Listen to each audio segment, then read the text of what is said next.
Yo, what's good, What's boys? what's good? What's good? It's good, man. How's everyone Oh, doing? yeah, good man. Just been just chilling. Slow morning today. Saturday today, innit? So Yeah, nice chilled weekend. Well, slow morning, but yeah, we'll get to it a bit later. How about you? same really. Same. Saturdays I don't do too much. Maybe just some light work on the laptop if I need to. Probably hmm go gym after this, and then I'm just chilling today, man. Yeah, hey man. Nice. How about you, Ocean? Been a busy week, but it's been good. It's been a good week. I haven't been Yeah, able to make any videos yet. I'm kind of unintentionally not been able to upload, but I'm gonna get back to it soon, and it hmm will make sick. sense soon. I just can't say yet, but it will make sense soon. Yeah, Anticipation's killing us. I know, man. Yeah, It'll be good yeah. What though. you boys been on this week? Just a standard week for the most part. Just Mhm. filming Monday. Geo came up on Tuesday, so we're just working on stuff for his new project. Nice. Um, but then he brought one of his boys up as well that spits over, like Chava music, like what Sluggy Mhm. makes and TD and Oh, stuff like that. He yeah. spits over that, so he was recording something. I've only made like 2 beats like that just to mess around with, but he recorded Yeah. something over that. So yeah, just session on Tuesday, filming again on Wednesday, and then just standard work, just working on the next bundle. So just been Nice. sound designing. You just dropped yours, right? The Treasury bundle. Yeah, yeah. I dropped that last night or yesterday, like midnight. Nice, man. So yeah, How's it's that gone doing? okay. It's gone okay. Yeah, like. A lot. Sick. I've given away like a free version of it as well, like a sample version, Yeah. Mhm. like a smaller version, and a lot of people are taking that up. And then like it's been okay. Like it's not been the worst drop, but it's not been like the best Mm, drop. But okay. I kind of like anticipated it a little bit because yeah, with the Zenith kit, I made that one like huge, and then Yeah. yeah, I think that was like the big one. So yeah, it's okay though. Can't complain. Yeah. Do you feel like the content switch up has affected it? Because you're not doing as many tutorials. Yeah, I think that might be one of the reasons. Mm, Um, so yeah, I'm not gonna do it, but it was tempting. Like, oh shit, maybe the content isn't like suited towards pushing kits anymore. But I'm just gonna keep on with it, I think, and just see what happens. yeah. It seems like one of those kits that can be a go-to like whenever you're cooking up because it covers so many genres anyway. So anytime you Yeah, are cooking up in your videos, you're gonna be using it most likely anyway. So I'm sure over time people will keep seeing it. yeah, like a slow burner kind of kit. So Yeah. yeah, it is all right though. Yeah, I do actually really like this kit. You know, like when you start putting out your own kits, and sometimes like you have your go-to ones, but Hmm. sometimes like it might just be someone else's kit. But this one actually is really sick. I've been using it pretty much like the last 2-3 weeks now, and it's actually been So pretty solid. So yeah, I can't did I you complain. heard the outsource a beats lot on for this your one? What was that? Go on, Ocean. No, I was just gonna Go for say I heard the beats on your Instagram post and they were sounding sick, I'm not gonna lie. it. Yeah, Thanks, they man. It were. was hitting. I Yeah. heard them as well. They were Did you sick. hear the drill one with like a like West Cowboy kind of sample? Yeah, I did Mm. actually. I was Fire. listening to Yeah, that. yeah. Yeah, it sounded hard. That was just out of my loop email. This guy sends like the crazy. I didn't realize. You know, like when you just want to use loops, and then you just go through like your Yeah. loop email. And then I just thought I'll check out some guys that I haven't. You know, like sometimes you see certain names and you're like, okay, they're solid. I'll use these loops. I thought I'll just go through like a bunch of ones that I don't recognize. And then this guy was just crazy as loops. His name was Bennett, Bennett or something like Mm. that. Prob Bennett. And yeah, insane loops. So I just thought I'd load in a few of those and then chuck some drums over it. And yeah, it sounded really good.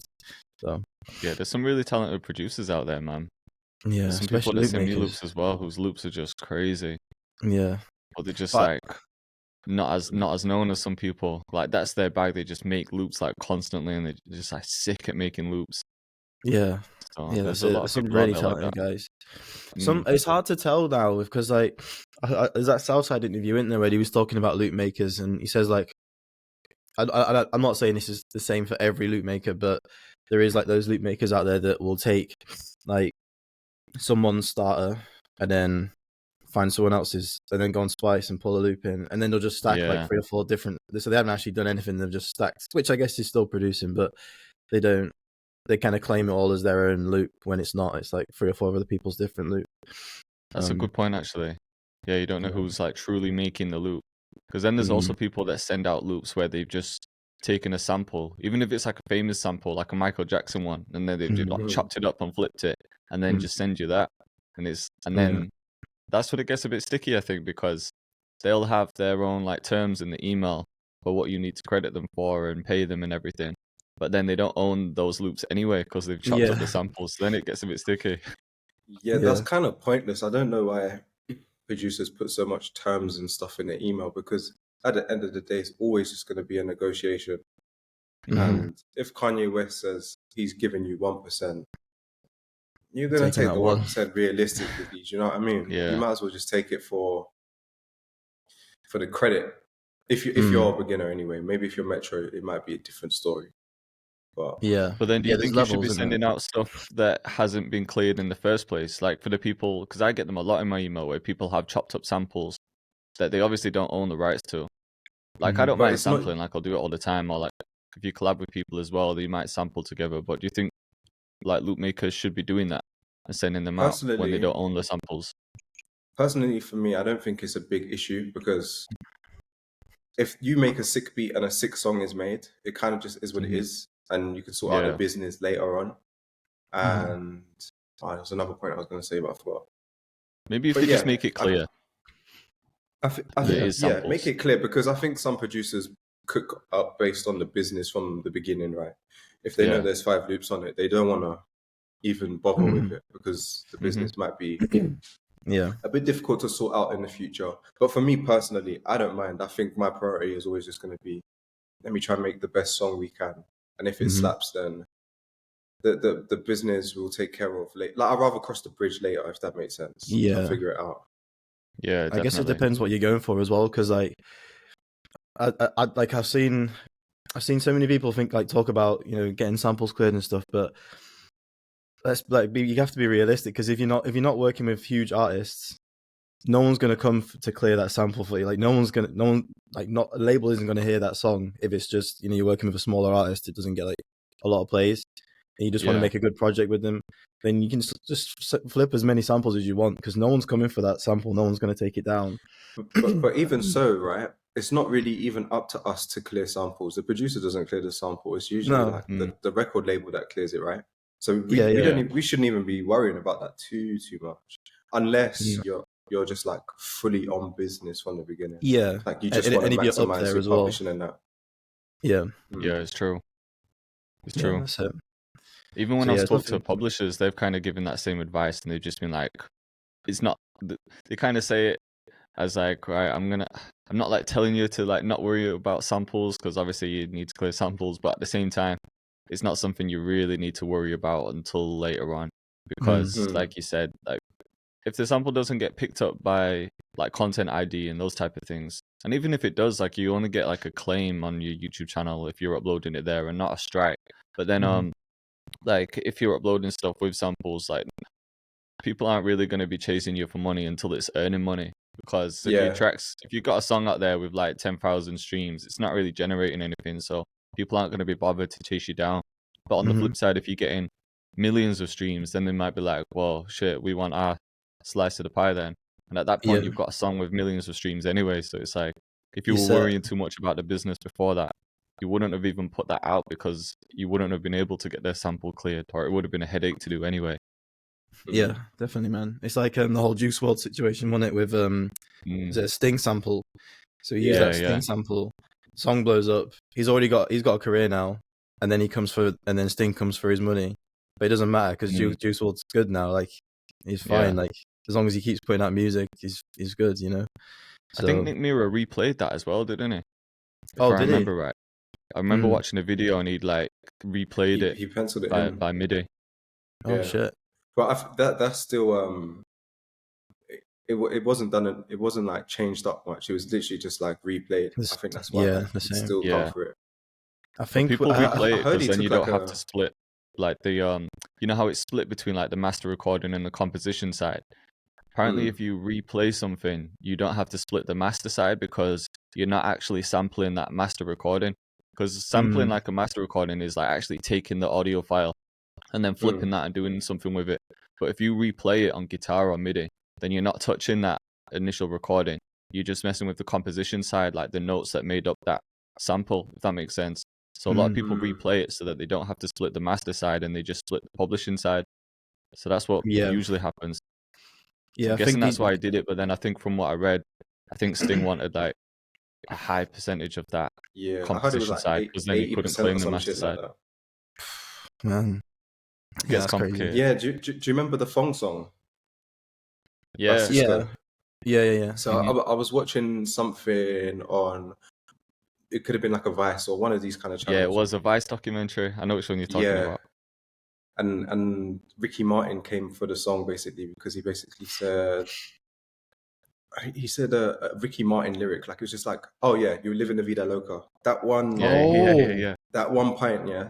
But he didn't clear it as a sample, so they came for him and basically took like everything. Wow, Yeah, seriously? that's crazy, isn't it? I didn't even know that.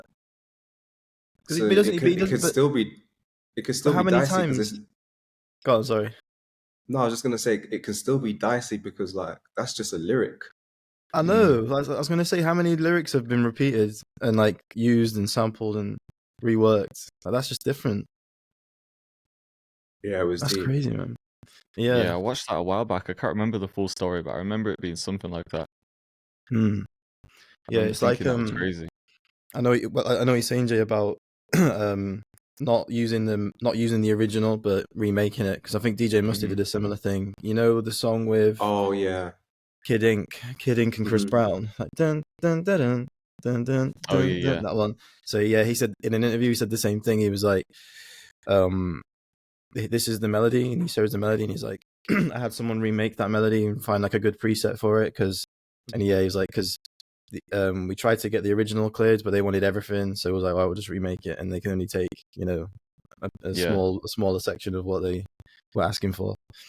Yeah, Sonny Digital was talking about it recently as well for his new project. He was saying like a lot of the tracks had samples that it was getting a bit sticky to clear. And the same thing, maybe they wanted too much, so he hired someone to replay a lot of it. And he was saying like some of the replays came out better than the original. But he was just saying that the guy he used to replay was like crazy expensive because obviously you want it as close to the original as possible. So he hired someone to like replay everything properly. But it's to obviously to save the headache of getting it cleared and then to save money as well. Yeah, because you did a similar thing, didn't you, recently with MRG? Yeah, we had to do, because he's with a label now, so we had to do the same thing for the explosive track. Because I didn't sample Dr. Dre's one, but I sampled the one that he sampled. I thought that would be a safer bet. But yeah, like I was saying the same, like even MIG was like, yeah, if it was up to me, I'd just release this version and deal with the headache later, because that's what he's always done if he's ever used samples. But the label was saying, now we need it. We need the master recording, so we don't want you to sample the original. But getting it replayed was a bit tough, man, because no one could really get it sounding quite like the original. We tried a few different guitar players and it wasn't quite there. So even like the final version that came out, I wasn't fully happy with it, but it was as close as it was going to get, I think. Yeah. And a lot of people didn't even notice, like people heard it, they're like, oh yeah, it's the Dr. Dre sample, but they didn't even notice that it was actually replayed. Yeah, I think once you've got drums over it and he's rapped over it, it kind of blends in together nicely anyway. So you kind of it's there, so you recognize it, but it doesn't. Yeah, doesn't have to be perfect, I guess. Yeah, exactly. It's funny talking about loops because I posted. Sometimes I'll just post like a meme on Instagram, and they always seem to do well. Like you'll post all the tutorials and clips, and then you do one meme, and they seem to take off. But I did that one about loops and the loop police getting like mad at people who use loops, just as a little mess around. But then even still, after a joke, there's like so many people like posting on the stories saying, "I don't use loops. Like this is the mindset of someone who just does drums and all this shit, all this shit." I'm like, yo, bro, it was just a joke, man. When will it end, crazy man? that people still go You like rattled them, bro. Yeah, I did. I feel like that'll never end. That debate will never end because there's always going to be like new producers, and then they go through the whole phase of thinking about, oh, should I be using loops? Should I not be using loops? And then there's always those guys on the back end like saying it's fine, use loops, don't use loops, it doesn't matter, like no one cares. And then, literally. so yeah, it's just going to be, I don't think it's never going to end, that debate. Sometimes I feel people just say it just to get their voice across. They don't even think like that. They probably do use loops, but they just like to say shit just to cause a stir. Yeah. And get some attention. Definitely. Do you guys focus on making loops these days and sending them out? I haven't been sending them out as much as I should, but I've been focusing on them for kits. Like I dropped a loop kit recently, and then for the bundle that I'm doing, I've done the loops in there. But then when I drop these kits, I do have a group of producers that I send those loops out to anyway. So Yeah. it's definitely something I want to focus more on, that I've been meaning to do. Yeah, same here, really. I used to be heavy on it. I'd say like the whole of 2021, back end of 2020. That's when I was heavy on my loop game, sending them out every week. But then I kind of, I wouldn't say lost the motivation, but I didn't really see the results. So I kind of stopped. But to be fair, looking back, my biggest placement is from a loop, which makes me think, damn, maybe there is something there still, you know. Well, there definitely is opportunity there for sure.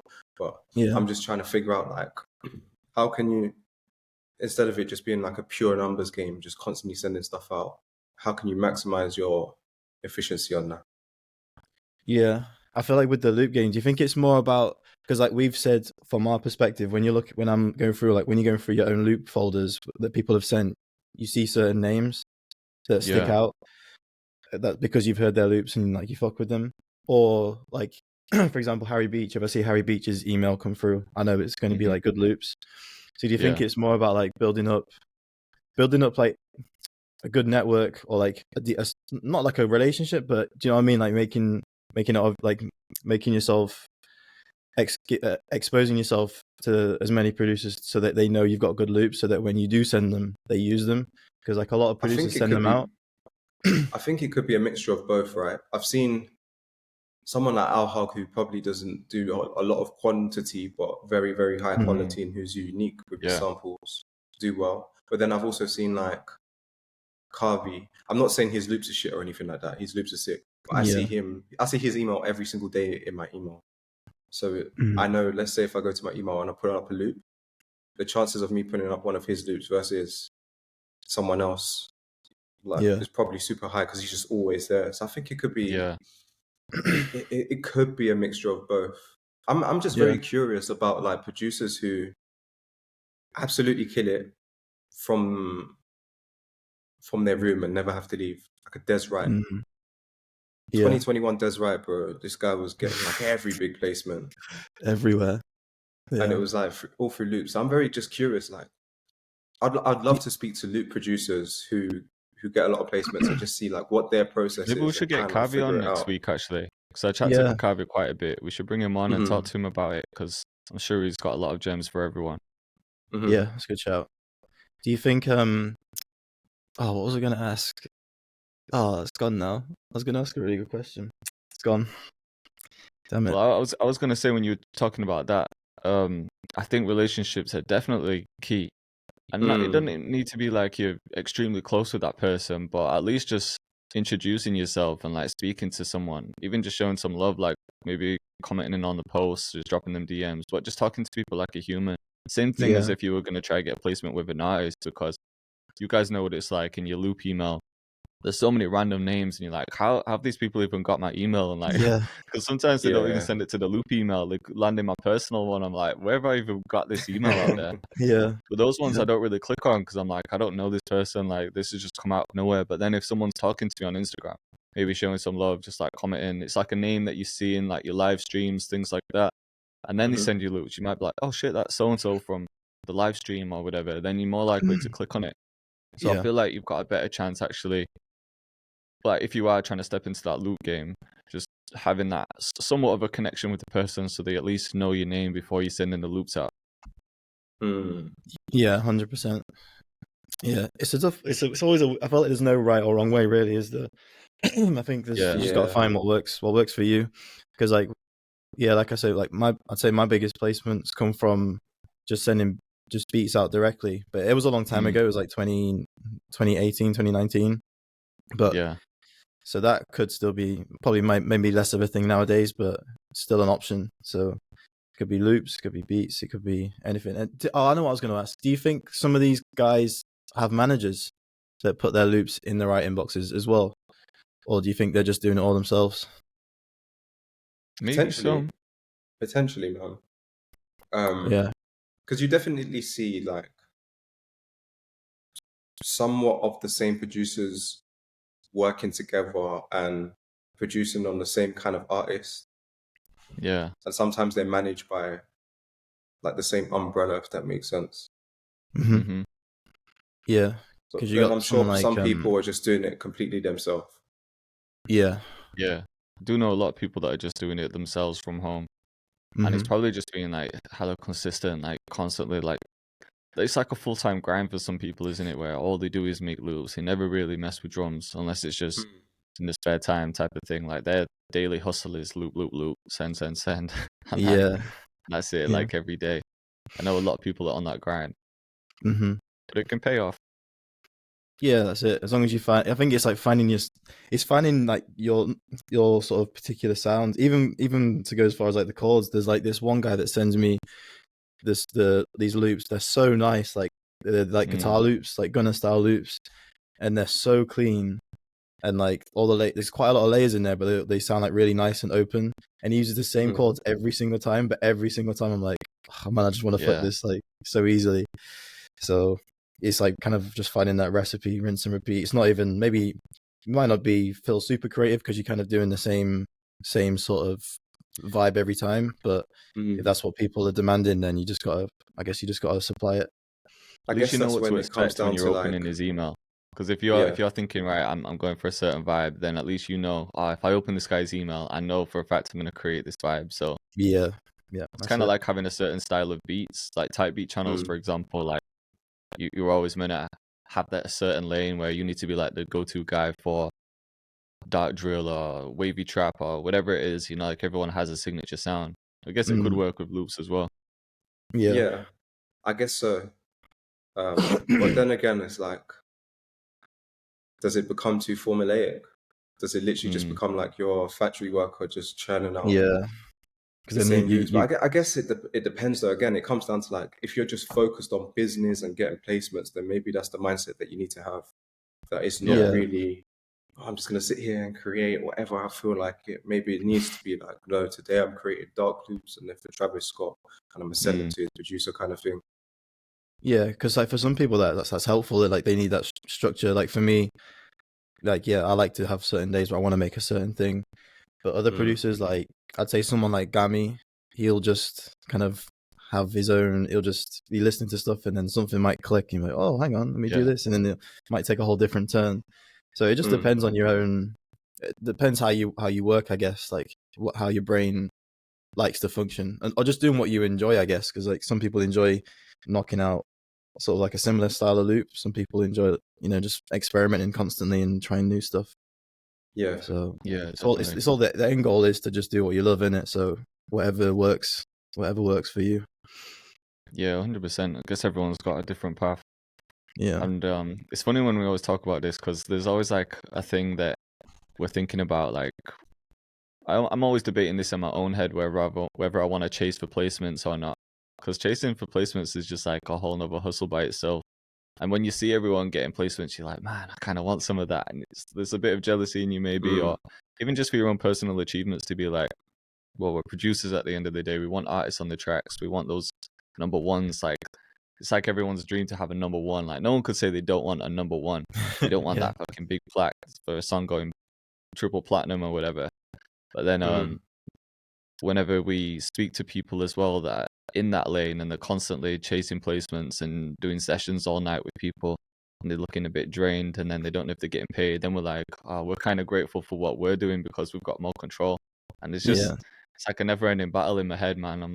Sometimes I'm just fully chill, just kind of doing what I'm doing, but then there's definitely days where I'm like, I really need to step up my placement game, man. Yeah, I hear you, man. I hear that.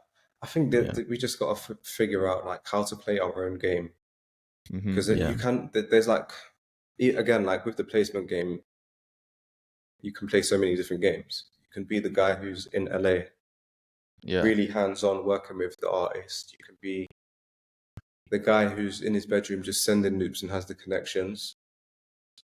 You could like, there's just so many ways to do it. That's what can get like really confusing about pursuing the music industry in a way, because there is no blueprint and there is no you do this and this happens. It's not like you're a doctor or you want to be a doctor, you go to uni, study 5 years, you do your residency, whatever. It's just really not like that. Like everyone's in is so different, and it happens at so many different points. It could happen 5 years in, it could happen 2 years in, it could happen 20 years in.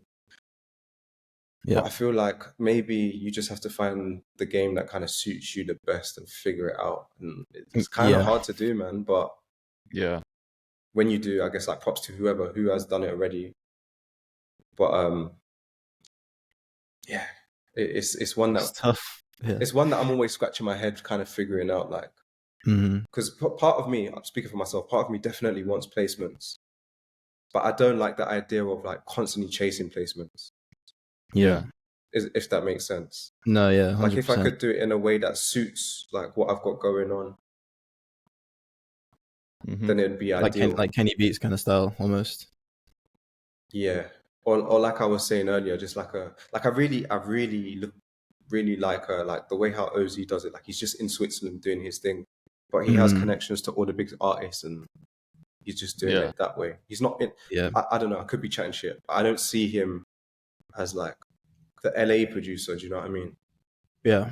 Yeah, he's not grinding sessions constantly, like he's just out there, got his own lane. What does Benny X do? Is Benny X in LA, or is he like similar kind of setup? I think he might be there now. Is he? Yeah.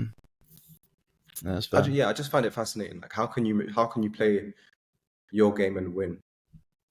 Yeah, that's it, man. Because it just comes from experimenting, doesn't it? Because I also feel like when I say play your game as well, I mean just like play to your advantage. Because I don't think if you're not a personal person, you're not very like, you're super introverted, you don't like going out, playing the LA game is not going to be for you.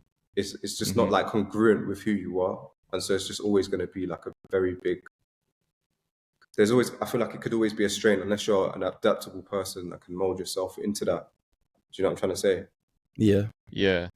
I was thinking that because when you said like a lot, when you were saying, oh, like if you're not a extrovert, then maybe LA wouldn't work for you. But then on the flip side, sometimes people have to really get out of the comfort zone to achieve their goals. Yeah. You know what I mean? Like a lot of maybe a lot of people that seem like they're extroverts were actually the opposite growing up, but they just kind of forced themselves into certain environments and then just got to a point where they're comfortable speaking in a room full of people. Because sometimes it's like maybe you just have to. Because I'm just thinking if someone was at home thinking, well, I'm just not the person that wants to be in sessions. I'm too shy for that. I'm just gonna sit at home cooking up loops. They could be missing out on opportunities of growth, even where they could be like, well, let me force myself to actually get comfortable in these sessions, because then other opportunities might come up from that. If that makes sense. Yeah, it's definitely worth testing everything and then seeing what works. Because like you say, you don't want to be introverted and never even try sessions, never even try like certain grinds. But you can, but then it could go either way, couldn't it? So you could try all the session stuff, and then realize that no, it really isn't working for me. Like my gut the whole time, like 6 months down the line, it's still not there. So then you know. So it's good to have done that. And then like you said, you could go the complete opposite direction where you start hitting sessions, and then like you're getting buzzing off, like your adrenaline is going, like you're really enjoying it. And then after that, that's it. Like you're just in sessions constantly, and like that's your dream. And then you're in it. So it's definitely worth just like doing all of them, trying all of them, seeing which ones stick, and then I guess just finding that lane that works. Because your path can naturally change as well. Like my goal at the beginning wasn't always to be on YouTube like I am, but I was just trying different things. Like I was never the person that wanted to be on camera. So that's what made me say it, because I was thinking of myself like, I never wanted to be like, I really need to just get on YouTube and get my face out there and stuff. But I just did it because I wanted to experiment and try different things. And then YouTube was the one that started working for me. So I doubled down on that. But now when I'm filming, it's just natural now. I don't really think too much about putting on the camera and talking, because we've just done it so much. Yeah. Yeah. But my first few videos, I was so nervous. Yeah. No, I hear you, man. I feel like, I feel it's the same. It is kind of similar for us all, isn't it? It's like even now, like year to year, I feel like all our goals have changed quite a lot since we first started doing collabs and doing sessions and stuff. So yeah, it's just a constant. I don't know, it's just a constant like circle, isn't it? It just keeps going. Yeah, exactly. Yeah. By the way, did any of you guys think about going to NAMM this year? I got like an invite thingy to go, but yeah, I always say I'm gonna go, but then next year I'll do it. But isn't it more for like brands and things like that? Do music producers and musicians actually turn up? I think like producers go. I know like Infinite's gone. People like Lario, like a lot of content creators go. I don't know. Did you get the email from FL Studio from it? Yeah, he messaged me to see if I was gonna go this year. Obviously I had no plans on going, but when I've seen people there this year, I thought it could be a cool trip to go next year. Maybe we'll have to head out together or something. Get a big group of us. Yeah, it might be good for networking. You might meet some software developers, plugins. You never know who you're gonna meet there. Yeah, what you guys got planned anyway? Working on this? Nothing different next week. I might be in London one day next week. Apart from that, yeah, I think just filming. I think we've got a session one day as well, and then just standard week. I think. How about you guys? I keep trying to reorganize a session with this busker. Do you remember that busker that we did that session with, kind of late night, Ocean? The one with the guitar. Yeah, that we met in Chinatown. I keep meaning to rearrange a session with him, but every time like he's free, I'm not free, and just trying to figure that out. And then maybe a couple of the sessions like early Feb. To be fair, I'm in the middle of moving, so that's taking up like all my time on top of like filming and stuff. Moving. Yeah, and mine's not even a big move. Like yours was a huge. I'm stressing just moving into like another rental place. So yeah, it must have been crazy stressful getting your place set up. But, it is long, man. It is long. Yeah. Yeah. How about you, Ocean? Well, as long as I can secure something that I can't say yet, but as long as I can secure that, then I'm just trying to get back to the grind, basically, set myself up, and then just go. Yeah. Just go. Just start making music. What's the plan once you get settled in? Again. Work, bro. In terms of content and music. Yeah, just honestly, I've got like a bunch of ideas. I just need to like think about which ones I'm just gonna execute first, and then execute. That's it, really. I'm keeping it very simple. Just all I need to do is make music and make videos. And that's it. And work out. That's it. Like I don't really want to do. I don't even want to do anything else really. I just want to make music. My stuff. I'm working on a few of my stuff, but also just little bits for other people that I work closely with already, and then content. Definitely just want to make as much content as possible. He's still going for like not the huge Mr. B style videos. You're going for more of the personal ones now. I definitely want to do more vlog style stuff, but I'm trying to make it so it's valuable, if that makes sense. Yeah, it's hard, isn't it? I don't want it just to. Yeah, I just don't want it to be just all about look what I'm doing kind of thing. I want to kind of just, kind of show some value. I definitely have some ideas for tutorials that I want to do as well. That are literally just going to be like straight up tutorials. But, yeah, man, I've been kind of out of like the content creation and music making mode this last 2 weeks just because I needed to sort something out. But we're coming to the end of sorting that out now, so we're almost there. At least when you get back into it, you'll be ready for it. You know, sometimes you have a week off and you're like, you kind of itching to make a beat, aren't you? Yeah. Like, you can't wait to get back into the creative zone. Yeah. For sure, man. Yeah, 100%. Do you guys cook up every day, or are you sort of like once when you film, or what's your guys's? I guess what's your routine for cooking up? I always try to commit at least 3 hours a day. On the weekends, maybe it'll be Sundays. I try to take completely off, just to have a day of like recharge. But I always try to try to commit at least 3 hours of creation, and then sometimes it might be a little bit longer, or sometimes it might blend into something else. Like then I'll have a session, or then I'm making a video kind of thing. But I like to just have that consistent 3 hours of just making anything. Yeah. Yeah. What Yeah, about when you? you said that last time, I've been thinking about that. And because my days, they're not like that structured. Certain days are like Mondays and Wednesdays, I just use those for filming. And obviously when I'm filming, I'm cooking up, so I get my cook-ups done in those days. So then on the other days, it just depends like what I'm working on, whether it's a kit. So sometimes it's like sound design, sometimes it's loops. So then when you've said that about having like those 3 hours a day for just like creating music, it got me thinking to do something similar. So I think I might start something like that and make it non-negotiable, like you have done as well.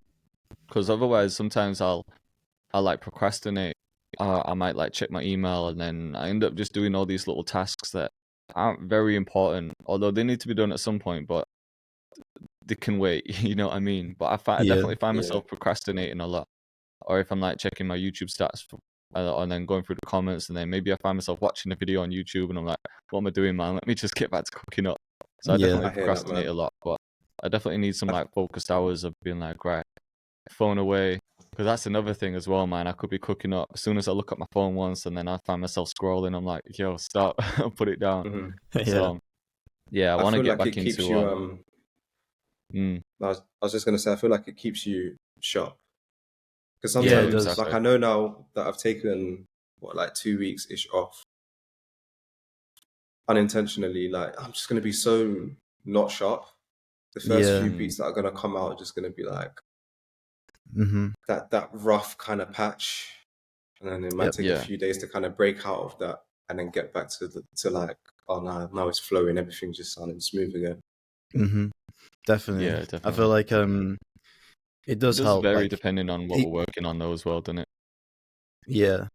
And even if you're not working on like something specific, it is good just to get a rep in it, at least one rep in a day. You know, get one beat done a day. Because since I've been doing these dailies, I feel like my production's gone up with it because I'm cooking up every day now for the video.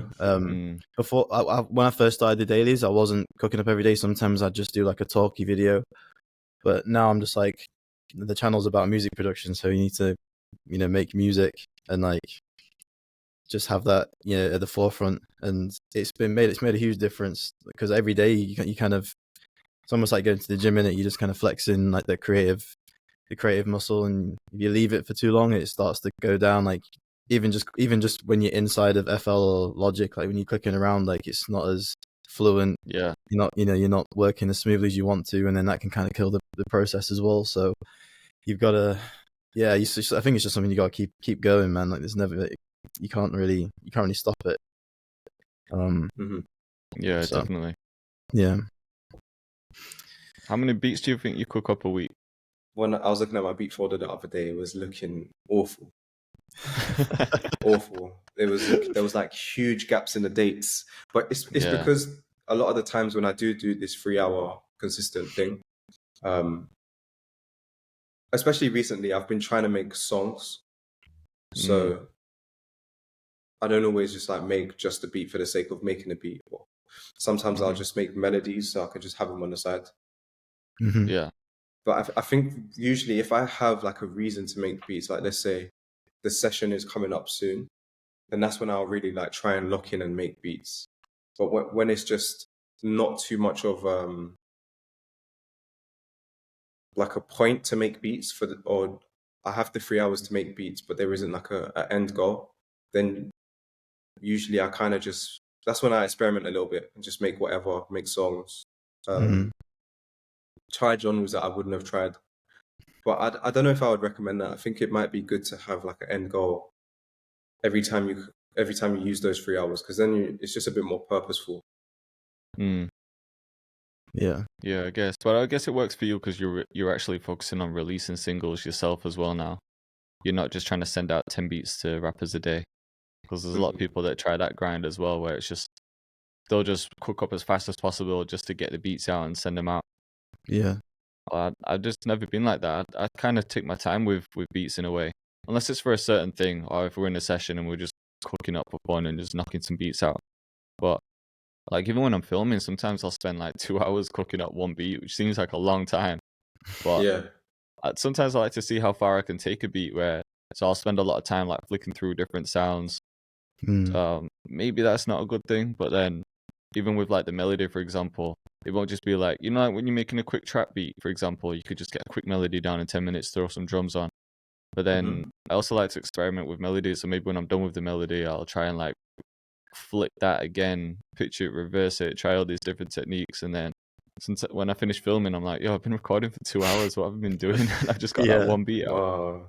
Yeah, no, that's good, man. I don't think that's wrong. I think there's anything wrong with like just taking your time, because like, yeah, like you say, you can make a whole composition, spend tons of time adding little layers and textures, and then even if you don't use all those textures, the one you added in the beginning or the one you added at the end you might not have thought to add that because you hadn't done all the other bits, and then you might even take those bits out in the middle. Same for the drums, same for the arrangement. It's like, yeah, if that works for you, and it clearly works because obviously everyone's banging the beat, so Just gotta find what works. Same when I'm making loops as well. Like if I have a day like this week, for example, I've been focusing on loops for the new kit, and I've only been managing to bang out like 3 loops in a day. Yesterday I had a good day and I got 5 loops out, but again, it wasn't just like quick loops. I was just trying to see what different sounds, like just spending ages like going through different sounds, trying to find some new stuff, and then warping things, trying loads of different VSTs. So it was taking a long time. But then, like, I bet when we speak to someone like Carve, this guy probably bangs out like 10 loops a day, but all high quality stuff as well. So it's like there are levels to it. I think for me, loops I take my time with. If it's a melody that I'm making, then I could spend 3 hours on just one loop sometimes. Yeah. But if it's like a draw or trap beat, that will take me like, I never usually spend more than an hour. Usually it's a lot less, maybe 30 minutes, maybe 20, maybe 10. If it's electronic music, that shit's taking me all day, honestly. And I'll probably come back to it because there's just a lot more that goes into it. Even though it can be simple sometimes, just with like automations and stuff, there's a lot more that goes into it. Yeah, of course. A lot more time goes into fast loops, though, can't you? LOB, like I've seen you, like whenever I'm with you guys seem to like cook up pretty quick. Yes, I'm saying similar to you now. Like when I'm doing my dailies, I do spend a bit more time on the beat now. But yeah, when we're in sessions, I guess you just have your go-to stuff. And I did a video the other day where I just tried to cook up in like 10 minutes, and even that kind of came out pretty nice. Like I was happy with it. It was kind of like a like a new jazz kind of bounce. And so yeah, speed, it kind of changes just depending on what we're doing. But yeah, I guess like if I need to, I'll cook up quick. But I do like when I'm on my own, I do like to just take some time with it. Like spend a good hour and a half on a beat, and just really really get into it. Because sometimes, like especially last year, that's probably why. Yeah, especially last year, I probably wasn't feeling producing as much, just because like I didn't really have any reason to, apart from when we was doing sessions. And I wasn't really doing anything with the beats. They were just kind of sat on my laptop. Whereas now, like I've got like, I guess like more of a purpose to do it. So I'm putting more effort into it, and I guess enjoying it more again now. So yeah, that's it. Yeah. Do you guys spend time during the week actually like planning content, or do you just think of stuff on the day? I know you've done in the past, Ocean. It used to be part of your weekly schedule where you'd spend a few hours thinking of ideas, for example. For sure, I've had phases where I've really sat down and like scripted and planned and brainstormed. But I've also had phases and periods where I don't really know what I'm going to film until I just switch on the camera and kind of decide then and there. Yeah. Yeah, it really just depends, man. Right now, I'm trying to switch back into more planning because it is quite efficient, to be fair. It's nice it's a bit more peace of mind for me to just know like these are going to be my next 4 or 5 videos. Yeah, I can see that. Yeah, because whenever I've got an idea that I'm filming, I find it way more easy to do. But then like this Monday, for example, I didn't really know what I was doing, and I found myself spending like an hour just, I don't know, even just like thinking like, what am I doing? Like what's trending right now? What are people in the comments saying? And then I wasn't really happy with the end result when I finished filming. But then the week before, I already knew a few days before what I was going to do, so I already had ideas for it. and that one came out really well. So I guess it can be beneficial, like you said, to actually structure it out like that and spend time thinking. Yeah. Yeah. Yeah.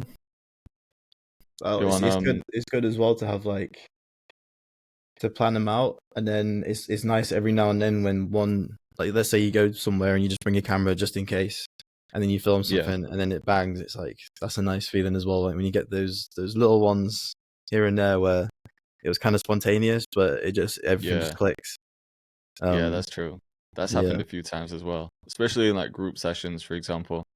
Yeah, like the Cyprus one. That one banged. Yeah, perfect Oh example. yeah, for sure. That was just a cook. And you know what was cool about that one? Because it was dead. Like, I know we do a lot of videos and stuff when we do link up, but that one in particular was like very nonchalant because we was all just kind of dipping in and out when everyone was like coming up and like, oh, sounds good. Let me add this, and then they just leave back. And then go back and get a drink or something, and then come back to it. So Whereas if I feel like we planned that, like if that was the main video of the trip, for example, it could have been, I don't know, maybe it wouldn't have performed as well. Yeah, too much pressure. Yeah. And to be fair, same for the one I did there as well, when we all kind of cooked up in the evening. Oh yeah. And made that kind of mellow, like ambient kind of melody that was like just like lined up perfectly. Yeah, that came out sick, that one. Yeah, that was a nice little beat. Yeah. Man, we need to do another trip like that. Yeah, literally just gonna say that we need to do it. Yeah, we do one. We're due one, man. We didn't do one last year, I swear. We did Europe, but that was literally it. Yeah, that was in January. That was right at the beginning of the year, yeah. But after that, we never. It was, man. That was Did you do a Europe trip again? Because I didn't do that one, did I? I met you all in Berlin. I would, but definitely not in the winter, bro. Fuck, not doing that in the winter ever again, bro. That shit was freezing cold in Amsterdam. Wait, that house was so fucking cold. It was unbelievable, and it was on it was like on an incline. The whole house was tilted. So like, I put a bottle of water on the table and it just fall off. That's how like steep the tilt was. And do you remember that night we walked in? So I can say oh, that was funny. I can say this. It's fine. I'm sure Ibrahim will be fine with it. We on like the second to last night, we was like, oh, we're in Amsterdam, like we may as well maybe get like a brownie or something. So, but Jack had smoked and he wasn't like too on it. Link was he had some, but he had a terrible night on it, so he didn't do it. So anyway, it was just me, Ocean, and Ibrahim, and we did a brownie and stuff, and then we came back, and because the house was on a tilt, it fucked with me because I was like a little bit, I was pretty high at this point. You know, if you were just high or if the house was tilted. Yeah, so I walked in and I was like, in my head, I was like, don't act, try not to act. You know, like when you come back from a house party when you're younger, you're like, don't act drunk, act sober, act sober. I walked in the house and I was like, oh, you're all right, you just walk in, be normal. Walked in and then immediately like fell back out of the house because I was like, oh, for fuck's sake. And then Ibrahim comes in, he'd bought like 2 burgers, put them on the side, fell asleep, didn't even eat the burgers. And then, oh man, it was just... Yeah, that was hilarious. I just stepped in and couldn't stop laughing. It was the way that they were set up. They were I didn't realize they were watching TV, but it was like they were in complete darkness and just one light in the middle, and it just looked like they were at a campfire. It looked so weird to me. I just couldn't stop laughing. That's funny, man. But yeah, we need to do one. It was good vibes though. It was a good trip. It was a good trip, man. It was good looking back at it for sure. Like, it was quite intense, but it was very it was a really good trip. I love a lot of moments. Mm-hmm. Yeah. Do you think I think our best trip so far was Cyprus? Yeah, Cyprus that was a good trip, man. That was a really good trip. I was gonna say, do you think it's better doing like just staying at one place, or would you want to travel again? Well, like go to a few different spots. Yeah, like would you rather go to one spot and cook up, or do a mini traveling? Like, say if we went away for a week, would you do a week in like a villa somewhere, or do a week where you're going to a different spot each day or every couple of days? I'd say one spot. Yeah, I personally just the moving about and stuff. It gets kind of long, especially when you have so much equipment and so much people. There's a lot of moving pieces, isn't it? But when it's just like just one place, all you had to do was jump in a rental car, get food, come back. Like, it was calm, innit? Yeah, that was chilled. Yeah, man. Yeah, we could do another one this year. We'll get one planned. Even somewhere like Spain, for example, we could do Barcelona. Link up with a Yeah, few producers there. yeah. It doesn't have to be far, does it? It can just be Nah, Europe, close by. Yeah. So yeah, I'm that'd gonna be sick. go back to Belgium because I don't actually, I don't know if you knew that. Did you know Ibrahim took a fall one night? You know when it snowed? Oh, I think you told me, was you on the bikes? Not the bikes, sorry, the scooters. Yeah, it was on the scooters. You know those electric scooters, Jay, that you can like just rent for an app. Oh yeah, yeah.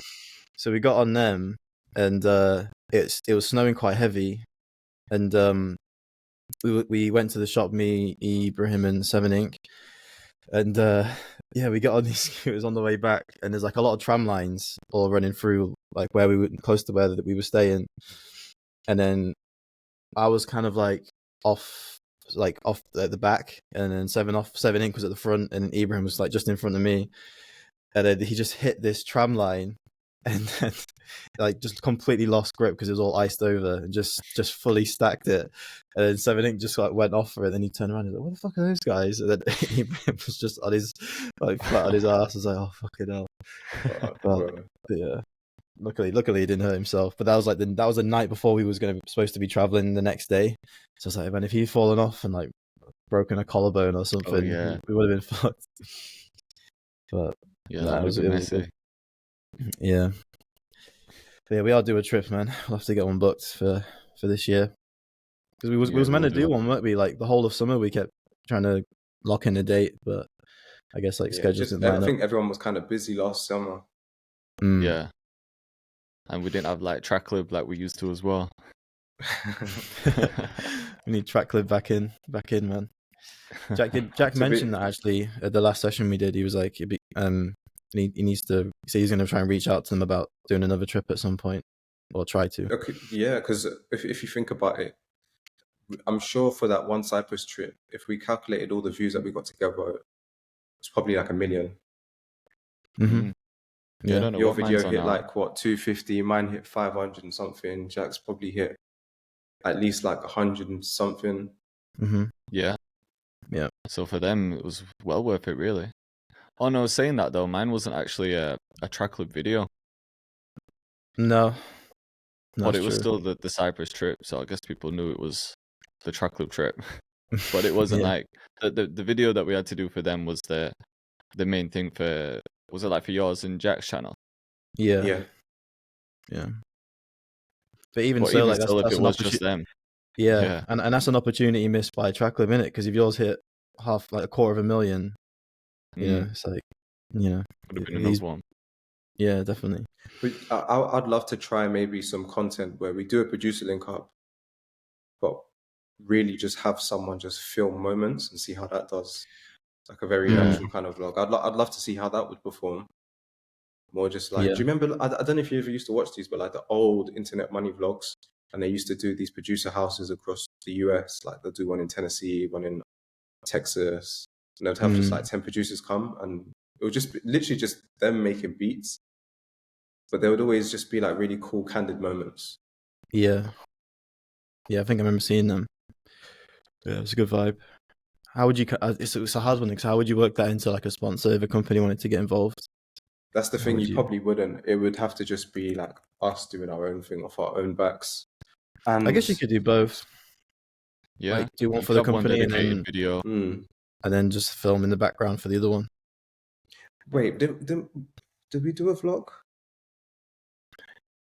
I think. Not for the Cyprus one, but for the ones before. The very first We've one I done did a mini vlog, and that vlogs. kind of did well. yeah, But remember the second one where there was way more of us in I think it was Grantham. Yeah, Grantham. the UK one Yeah, in Yeah, where those dogs yeah, were. yeah, yeah. yeah. I've vlogged that Did one. any one of us do a vlog? I've vlogged that one. You Actually, yeah, I vlogged that did one do a as vlog. well. Yeah, I You did vlogged that I one. did 2 videos on that one actually. Yeah, did like a challenge one and then like a vloggy one. Hmm. Yeah, Yeah. I feel all of us back then were doing more vlog style stuff. Or not like fully, but we were incorporating some vloggy stuff. There was a period where maybe especially you Ocean and you LLB actually, where a lot of the video was like talking to the camera and stuff as well, not just cooking up. Like your thing Yeah. every morning with like the oats and doing like a longer intro and then getting into cooking up. And then I started doing some stuff as well. Like, say if I was linking up with you guys, I'd like just film myself like going through the train station, all that type of thing. There was a period where we Yeah. were doing a lot more of that, but now it's Yeah, just been like everything's just getting filmed here, unless it's it's all a different filtered video. down now, isn't it? It's all Yeah, condensed. Unfortunately, like when I started looking into the data a bit more, all that kind of stuff would kill the retention of the video. But yeah. I don't know, bro. I do miss those kind of vlog style. I don't know. It's just the way I consume YouTube anyway. I prefer vlog Mm. content more so than the big kind of idea kind of videos. Yeah, I don't know what you Maybe it's mean. time we And tried that again. Because I've been well, yeah, watching a lot of stuff like that as well, more long form stuff and just watching more human aspects of it. So mhm. maybe it's a good opportunity to test it again. Yeah, I've noticed a lot of the big guys, like the big dogs, kind of a lot of them like taking a step back and not quitting, but like not doing what they're known for doing, which is like the big videos, quick Yeah. cuts, Mr. Beast style. But a Mhm. lot of YouTubers seem to be wanting to go back because it's so much work in it, so much investment, time, money, and all that kind of stuff. Hmm. And sometimes it doesn't work out, and then Trust me, bro. A lot of yeah, those concept videos that I was doing, like hiring musicians, bro, some of them got expensive, really pricey. That mhm. mariachi band one Can you cost me give a us lot. examples? Yeah, So maybe not someone um, like specific, but just the maximum you've paid for a session. probably 2K. 2K for a session musician. Yeah, Damn, yeah.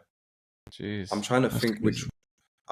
I know that, like, for example, I filmed one with a marimba player. I think I paid Mm. like, all in all, maybe like 800 to 900 on that video, and I didn't even put it out. Damn. Fuck, A lot man. of those, musician ones cost a lot. A lot of the concept ones did cost a lot, man. Even that Timberland one cost me like 2.5K Oh yeah, for a 5 minute yeah. video. But it was good Yeah. though. I don't say I regret any of them because I think it's all part of the learning process. Some work, Of some course. don't, but the ones that don't, you kind of learn from it and realize, okay, maybe that wasn't the move. But if it did, if like let's say it got 1 million views, then I ain't gonna be like complaining, right? So Yeah, that's it. it's all I just would have thought just from watching from an outside perspective that these session musicians would somewhat be open to doing them for free just for the exposure. Because if their whole job is getting booked for things, then it's like a good opportunity to get them out there. Because it's all producers, well, not all producers, but I'm guessing the majority of your viewers are producers that might see them and be like, yo, I might want to book them for a session, or I might want to use them for some loops, or I don't know. Some maybe exposure, only isn't it? But one did that. But I think also session musicians have a bit of a different mindset because to them it is literally just like I'm coming here to play the music and I need to get paid for it. Yeah, yeah, that's true. Like it's very much more just like business. You know what I mean? You kind of yeah, Yeah, experienced that with the busking players, right? Like they didn't want to take too much time out of the busking because that's their that's money opportunity for to them. earn a lot of money, Yeah, mm, yeah. It's like even that's if it the could bring exposure. yeah. That's the tough thing about doing that series because I really was all in on it because after the first one it performed really well, but at the same time like that was probably one of the most like fun sessions I've had in a long time. yeah, Just because of the like the vibe was like just on point. And then so yeah, I kind of kept it going, did the one with Maxine, but yeah, like you said, it took about a good 3 weeks just to get them not to get them to do it, but like just to organize a slot where they're happy to like step away and from Busking to come and do it because like they yeah. were even when I went to go meet them, I met them in Piccadilly Circus where they were busking, and they had this like a guitar case full of money, and then they were like, oh yeah, let me just do one more, let me just do one more song, and then we'll come, which is understandable because like that's making them money, and they came to the session for about an hour and a half. Took an hour and a half out of the day. They could have lost their spot on the street, which was making Mm, them good money. So it is tough. But they didn't charge anything for it, luckily. Which I mean they yeah, probably should have because they were super talented and like really good. But yeah, but it was good exposure for them, I guess, as well because the video did fairly well. of course, yeah. Yeah. But When you yeah, I spoke to think those buskers, were they like busking every day? Like, what's their hustle? At the time, yeah, because it was good weather. It was like back in the Mm, summer, So they were out there. I mean, every time I came up down to London for sessions, they were there. I'd see them every single time. That's how I found them. Like, just found that. I thought I'd just follow them on Instagram, send them a message, and then I bumped into them one morning just after I'd slept over. I went for like a coffee, went to the gym, and I saw them on my way. And then they saw that because I'd already spoke to them through Instagram. So we had a bit of a chat in the morning, which helped a lot. And it was good to like properly speak to them because they were really cool. And just kind of went from there really. To be fair, they're out there every day. Those buskers make a lot of good money. I was asking them, and it can be really lucrative, especially because those spots are so busy. Yeah, and they're really good at what they do. They're incredible. Yeah, like some buskers. I mean, I've seen one guy there. He gets a basketball and he just bounces it about and puts a hat down in front of him. I don't think he makes a lot of money, but he literally just bounces it about. But like, not even. I know, like, there's skilled people that can do like cool tricks and stuff, but he doesn't really do anything. Yeah. But then, on the other side, there's Maxine and Jason. Like, Jason's fucking incredible on the guitar, and then Maxine's voice is like pitch perfect, and she's just like really talented as well. So, I can see they can make some good money through doing that. I've never been to New York, but I imagine walking through New York City, there's some crazy talent just out on the streets. Yeah, you see it in like the underground and everything, or the subways as they call them. Like, see videos of people like dancing in them or performing, but then I always see videos from the streets. I saw it a bit in Vegas. I remember walking down the strip in Vegas, and there was this guy with his two kids, and his two kids were just like sick drummers, but they didn't even have drums. They just had like buckets, like empty buckets, and some other bits. But his talent was just crazy. Yeah, it's mad. And he got like attention from everyone. There was so many people watching him. Yeah, I think I'd say to be fair, you can see why people do it because like they get good opportunities from it as well. Well, that's it. Yeah, that's it. Like, you always see. I mean, Maxine and Finn got to meet you to do a cool YouTube video, but then also like I know that they got the opportunity to play in like certain hotels and gigs and stuff like that. You just never know who's on the road and might bump into you. But they got on the radio as well, didn't they? Did they? Yeah, that's it. They went down to Capital, I think. Capital, or like a decent one down in London.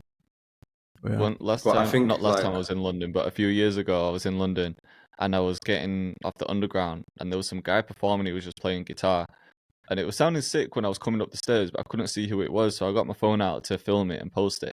And as I was filming him, he got pissed off and he stopped what he was doing and took his phone out and started filming me. He was so annoyed that I was filming him. I'm like, I was just confused. I was like, he just didn't like the fact that I had my camera on him, but you're out there performing. Like, fair. Yeah. But that's strange, what I was going to just say before, because when you marry that with social media, it can be very powerful. Yeah, that's what I was thinking. I'll share this guy. Like, who knows, we'll see him. But he was just pissed off. I was about to say, because like, if you're a street performer, most of them put a board out with their socials, and then like with the Maxine and Jason, they're always reposting people that post them. So it's like, surely you'd want people to film you, so you can. I guess maybe some people don't.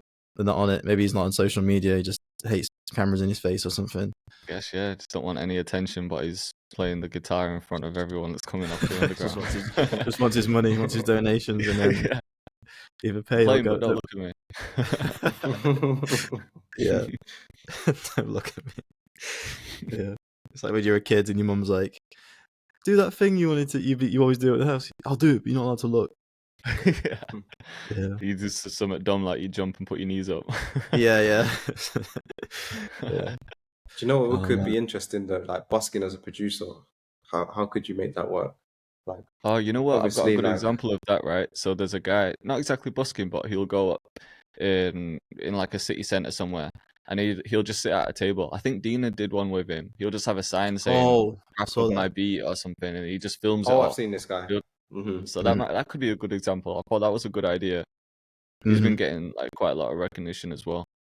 Yeah, I think if you were to like hooking up. Yeah, that's like maybe getting some live instruments or something. Actually, okay, no, it's been done. I'm thinking of. I was gonna say. Have you ever seen that guy? Yeah, Is he the guy that kind of like loops it all and it kind of stitches it Yeah, together as it's he does a playing? lot of like Oh, okay, live yeah. looping and singing He on top knows. of it. Yeah, because yeah, like I say, it is doable, but you need like a routine. Like it's not like a song that you're thinking of on the spot. You need that. I think it's got to have some sort of performance aspect. It can't just be us Yeah. like clicking in notes on FL. No, Yeah. no one's gonna like sit us play about 50 snares and then finally Can you choose one. imagine?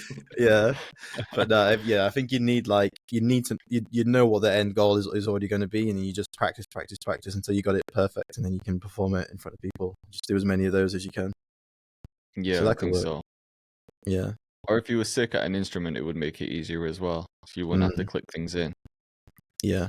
But definitely. again, you probably need some sort of routine or some sort of performance aspect to Or it. yeah, just I think it has to be with instruments because it looks more impressive, right? 100%. Like you yeah. drumming on an MPC is just always going to be better than you clicking in snares. Yeah. Yeah. Like if If Al you're Hug going to was perform doing it. Yeah. Yeah. Yeah. And you have to Get be Al kind Hug of and then AJ Hall on the drums. Like them two could do a sick street performance and just cook up nice beats. yeah. Get Al on the guitar, the flute, get his xylophone down there. Not xylophone. What do you call it? I'll get on that double bass again. Yeah. That Start a video, new I band. just played one note, I think. No, I think it was like 3 notes. I just had this massive double bass and he taught me how to play it. Yeah. And I think we was for that whole loop, I think we inputted about like, I mean, I played like 2 notes on the guitar, you played a couple notes on the double bass, and then everything else Yeah. was L. Yeah, and he told me what notes to play anyway, so Yeah. Oh wait, we everything was out. sang. We sang on I had that our too. vocals, yeah. That was Yeah. funny actually. Yeah. But no. Yeah, I was a genius, man. He is, man. He's sick. He's so sick.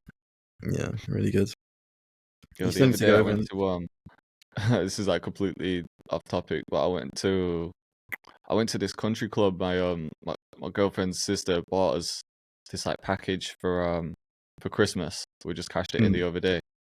It's been a while since I did something like that, man. It's just like the whole day just chilling. I had like our gowns on and everything. We got a back massage, 2-course meal, little prosecco, access to like the spa. That sounds so chill. That sounds It was nice. nice, man.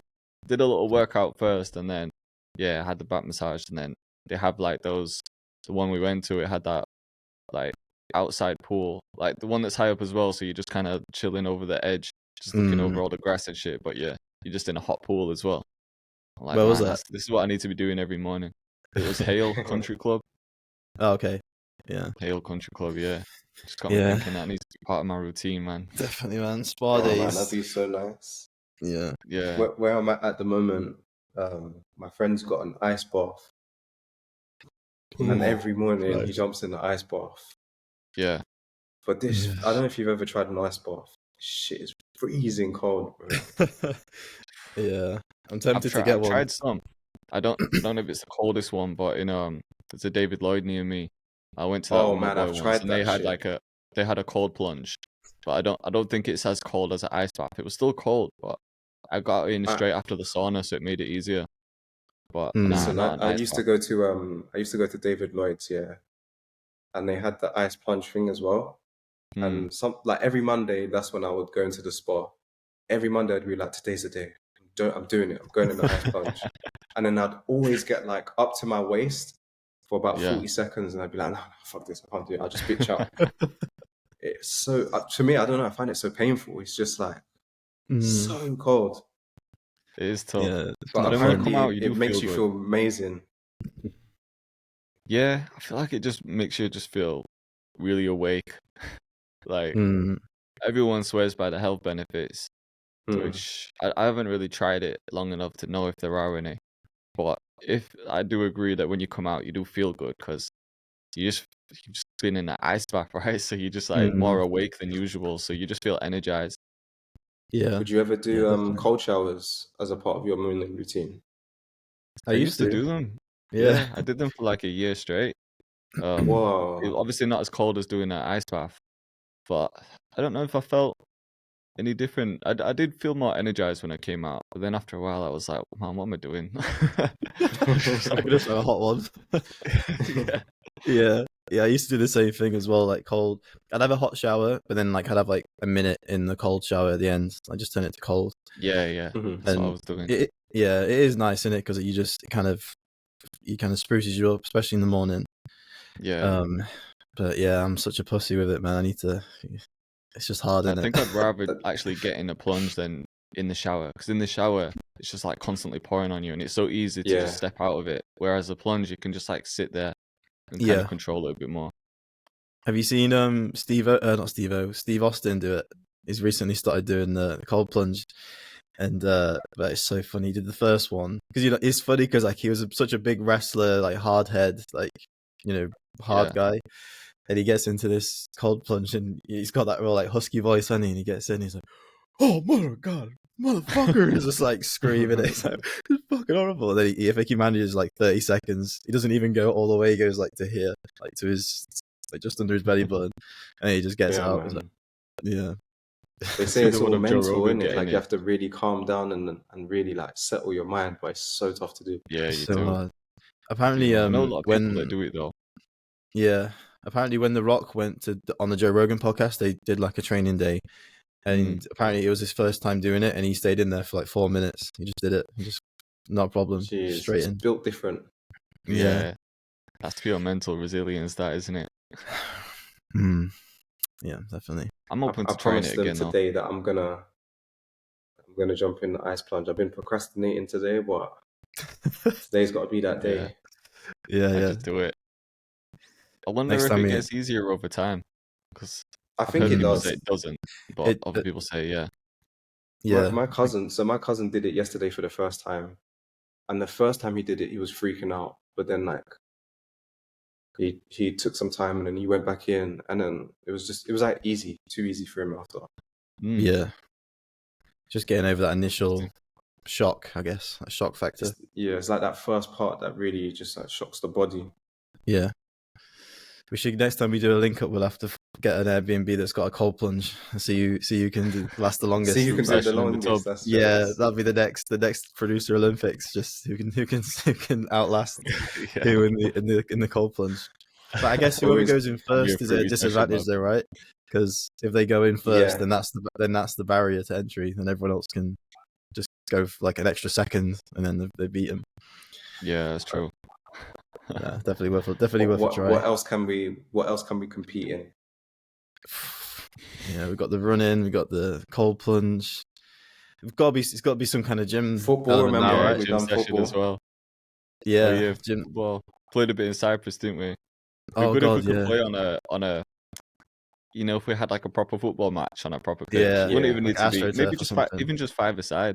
Yeah, just 5-a-side AstroTurf. Because even in Cyprus, there was like rocks sticking out the grass, so you didn't want to kick too hard. And it was a bit messy, wasn't it? But if we could do a 5-a-side somewhere, because there's loads that'd be of fun. like wherever we go, you can always find a 5-a-side center nearby. If we just took something out before we went, that'll be funny, man. Yeah, no, definitely. What was I gonna say? Yeah, I think football will be good. We'll just book somewhere, get a bunch of us, and I think we've got to do a gym one as well. Like we're all gym goers now, so Yeah, that'll be a fun that's one. true, actually. Although to be fair, someone could get hurt, so that's probably not a good idea. Who can bench Jack's the like, most? throw 100 on bench. I'll do it straight away. Let's try. But nah. What could you do in gym stuff? Maybe probably squat and bench, right? Or deadlift or something. Yeah, it depends what you did, because obviously there's strength, but then there's also endurance as well. Like circuits that could last the longest. Maybe instead of like who lifts the most, maybe just everyone has the same weight who can just keep going the longest. Because I think if we do like 100 bench, that's hard, man. If you're not an experienced lifter, then that's dangerous. Yeah, that's true. Yeah, could do the bleep test. Remember that? Man. Jesus Christ! Apparently they banned that in schools now. Really? Yeah, my girlfriend's little sister was telling me they banned it in her school anyway. I wonder why. It was a good test. I thought it was, yeah. Yeah, I think they thought they were like pushing them too hard in it or something. That's the whole point. That's the whole point. Yeah, it's nice. Maybe like one kid had a a problem, chest pains or something, and they had to stop it for everyone. Maybe Always one. always one. But no, that was in terms of challenges. The football one was probably the worst one. I was fucking dying by the end of that. I was dead. Fair. I was dead. I thought it was so fun, but I can't lie, man. I was salty at the end, bro. I didn't want to lose. You won at the end, didn't you? Well, no, like, but I guess like whoever scored first was good, like, because there was no reward for staying in for super long. Because Remember, Jack it was just Wembley, so you just got to go through. Yeah, But me, so literally, I feel like it was me. It was pretty much us three that was doing the work. But then Yeah, someone would just nick it in the end. line. Lona just tapped it in. Jack just got a tap in, and then Gammy got me and LB was putting in work. Bro, must have work, burned about 2,000 calories between us in that one session. 100%. I think five-a-side will be a proper test because no one. Yeah, that'd be more more fun. I space. think Proper pitch. Get some like playing with teams and stuff. Yeah, definitely. Who? Yeah. Well, I guess we had like 12 or 13 of us last time. I'd shotgun Dixon, get Dixon down. He's a footballer. He plays. Yeah, I haven't played in a long time actually. I'm talking like I'd be good, but I haven't played in a long time. Yeah, I'll probably pull a muscle after like 2 minutes. Yeah. All those old heads sit up rolling an ankle or something within the first 30 seconds. And yeah, that'd be a good game. Who would we have? Us three, us four, us three. Can't count. Well, all I know is I want Chucky and goal on my team. Yeah, yeah. He's unstoppable in goal, man. He's insane. Yeah, because literally that whole end period was just him fucking saving everything, so none of us could score until right at the end. Literally, he was making incredible dives. I'm not even gonna lie to you. Right, man. On that note, I'm gonna end it. But 11:30. Much love for everyone that's been tuned in. We'll see you in the next one. Appreciate you guys. See you guys next week.